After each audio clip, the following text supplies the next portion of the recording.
স্কুলে পড়লেন না কেন, মাদ্রাসায় পড়লেন কেন? স্কুলের শিক্ষা তো এত বড় শিক্ষা না। আম্মু বলছে যে মাদ্রাসায় পড়ো, মাদ্রাসায় পড়লে একদিন বড় হবা। মূলত কারণ হলো আল্লাহকে খুশি করার জন্য মাদ্রাসায় পড়তেছি। স্বপ্ন কি আছে? আমার স্বপ্ন আল্লাহকে খুশি করাই, একজন হাফেজ হবো, একজন ভালো মানুষ হবো, এটাই স্বপ্ন। আমার বাবা চাকরি করে, মা বাসায় কাজ টাজ করে, হাউস ওয়াইফ।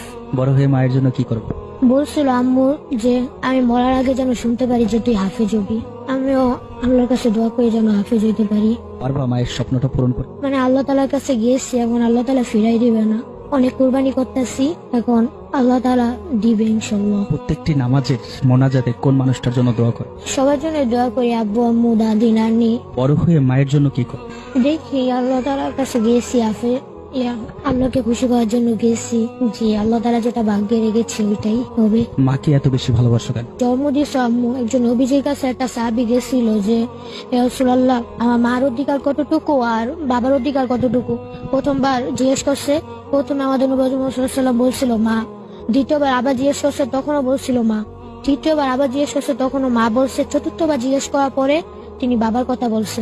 তাহলে মার গুণ 70 আর বাবার 23 গুণ। এজন্য দুজনের সমানভাবে দেখি আমি। মাদ্রাসা থেকে বাসায় আসলে অনেক খুশি হয়, অনেক কিছু রান্না করে খাওয়ায়। আল্লাহ তাআলার উপরে এত কনফিডেন্স কেন তোমার? আমাদের সৃষ্টি করছে আল্লাহ তাআলাই, পুরো দুনিয়া সৃষ্টি করছে আল্লাহ তাআলার উপরেই অনেক ভরসা।